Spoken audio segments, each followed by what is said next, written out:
तो क्या हाल है, उम्मीद है अच्छा ही होगा। तो दोस्तों आज के इस वीडियो में हम बात करने वाले हैं आपके ज़्यादा पूछे गए एक सवाल के बारे में। जब भी मैं लाइव आता हूँ 8-10 लोग तो मुझसे ये सवाल करते ही है कि कनेक्टिंग जर्नी क्या है, इसके टर्म एंड कंडीशंस क्या है। तो दोस्तों हालांकि मैं आप सबको बता चुका हूँ कनेक्टिंग जर्नी के बारे में, लेकिन बहुत सारी चीज़ें हैं जो इसमें नोट करने वाली बात है। बहुत सारी चीज़ें हैं जो उस वीडियो में मेरे से मिस हो गई थी। 1 अप्रैल 2019 को जब ये नया अपडेट आया था उसके बाद ही एक वीडियो आई थी। तो आज के इस वीडियो में हम बात करेंगे इसके बारे में पूरी जानकारी के साथ। सबसे पहले बता दूं कनेक्टिंग जर्नी है क्या, इसका फायदा पैसेंजर्स को यानी कि हम आम पब्लिक को किस तरह से हम इसका फायदा ले सकते हैं। पहली बात दोस्तों कि बहुत सारे लोग सफर को अपना अंजाम देने के लिए 2 ट्रेनों का इस्तेमाल करते हैं। कैसे? क्योंकि एक स्टॉप से दूसरी स्टॉप तक एक ट्रेन से जाते हैं, फिर वहां से अगली ट्रेन पकड़कर वो अपने सफर को अंजाम देते हैं। तो ऐसे में दोस्तों जरा आप सोचो, पहली ट्रेन अगर लेट होती है तो मेरी दूसरी ट्रेन मिस हो जाएगी। तो ऐसे में मुझे अपना रिफंड तो चाहिए, क्योंकि रेलवे की गलती की वजह से मैंने अपना एक ट्रेन मेरा मिस हो गया, मेरा सफ़र जो है ख़राब हो गया।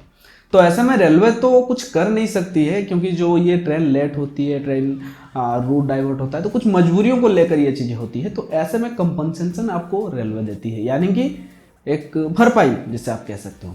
और रही बात अगर आपको ये लगता है कि इससे आपको रिफंड जो है पूरा मिल जाएगा, तो ऐसा नहीं, ये डिपेंड करता है उस सिचुएशन पर कि किस तरह से क्या कंडीशन है आपकी। उसके बाद वो डिसाइड होगी रेलवे की तरफ से, फिर आपको जो है उसका रिफंड मिलेगा। बहुत सारे लोगों का यहाँ मानना है कि फुल रिफंड मिल जाता है, लेकिन रेलवे से मेरी बात हुई, उनका कहना है कि फुल रिफंड नहीं मिलता है। कुछ सोच समझकर सिचुएशन पर डिपेंड करता है आपको रिफंड क्या आएगा।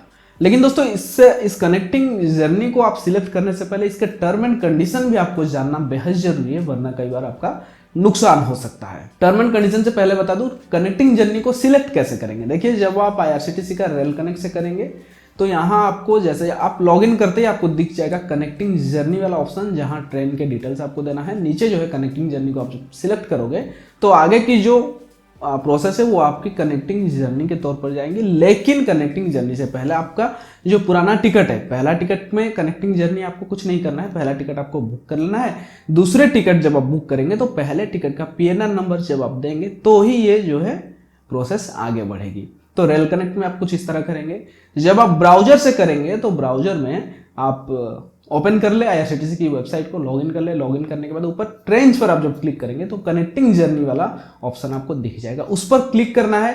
आगे की डिटेल्स PNR नंबर के साथ आपको आगे बढ़ना है। और मोबाइल के अंदर ब्राउजर में भी आपको कुछ इसी तरह से करना ही होगा। ट्रेन्स में जाकर कनेक्टिंग जर्नी को सिलेक्ट करना होगा।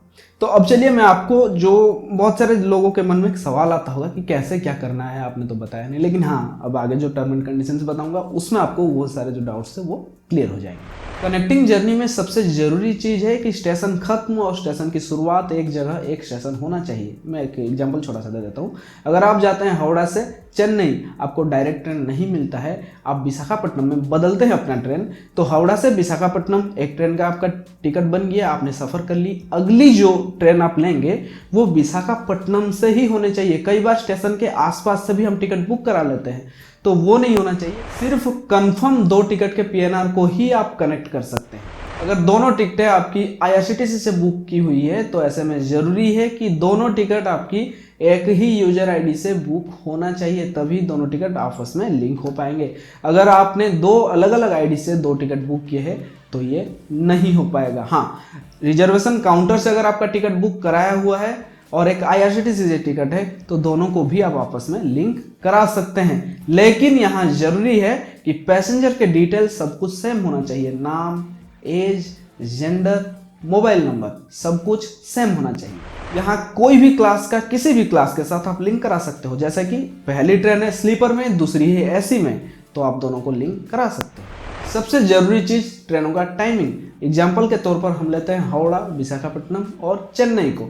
तो ऐसे में दोस्तों अगर आपकी गाड़ी हावड़ा से आ जाती है विशाखापट्टनम, 12:01 पर पहुंचती है, तो 12:02 से लेकर के अगले 5 दिन तक आप किसी भी ट्रेन में जाएं तो उस PNR को आप इसके साथ लिंक करा सकते हैं। कनेक्टिंग जर्नी में किसी तरह का कोई बदलाव नहीं होगा, जैसे कि बोर्डिंग पॉइंट्स को बदलना। हाँ, एक और सवाल है कि क्या कनेक्टिंग जर्नी हर कोटा में काम करेगा? तो बिल्कुल नहीं, ये काम करेगा जनरल, लेडीज, दिव्यांग और सीनियर सिटीजन में सिर्फ तत्काल वगैरह या फिर बाकी सारे जो कोटे हैं उनमें ये काम नहीं करेगा। अब यहाँ पैसों से जुड़ा एक बात क्लियर कर दूं, 2 टिकट आपने बुक कर रखी है, एक है PRS काउंटर की, दूसरी है IRCTC की।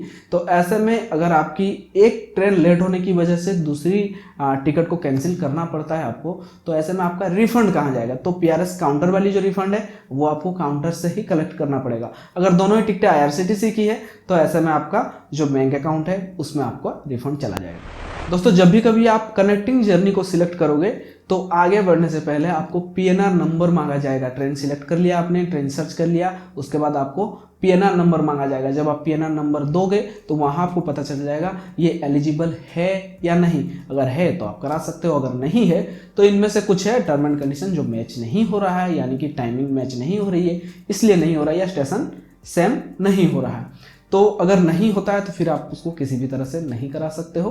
अगर 2 टिकटें आपकी काउंटर की है, दोनों का आपस में जोड़ना चाहते हो तो रिजर्वेशन PRS काउंटर पर आपको जाके दूसरी टिकट जब आप बुक करोगे तो उनको बोलना होगा कि इनको कनेक्टिंग जर्नी में लिंक कर दीजिए, तो वो वहाँ से कर देंगे। तो यही कुछ सवाल थे जो मेरे मन में आए आपके लिए, मैंने ये सब सोचा। उम्मीद है आपकी दिल की बात, आपके अंदर का सवाल जो है वो मैं निकाल पाया हूँ। बहुत सारे सवाल छूट चुके होंगे, तो अगर कोई सवाल मुझसे छूटा है कुछ टर्म एंड कंडीशन तो वो आप मुझे कमेंट कर सकते हैं। मैं कोशिश करूंगा उन सवालों के जवाब आपको जल्द देने के लिए। वीडियो को लाइक करें, इस जानकारी को दूसरों तक पहुंचाने के लिए वीडियो को शेयर करिए, और आपकी क्या है राय वो आप मुझे कमेंट के जरिए बताइए। मुझसे जुड़े रहने के लिए चैनल को सब्सक्राइब करके बेल नोटिफिकेशन ऑन करें। आज के लिए सिर्फ इतना ही, फिर मिलते हैं एक और नए वीडियो में, तब तक के लिए टेक केयर, बाय बाय।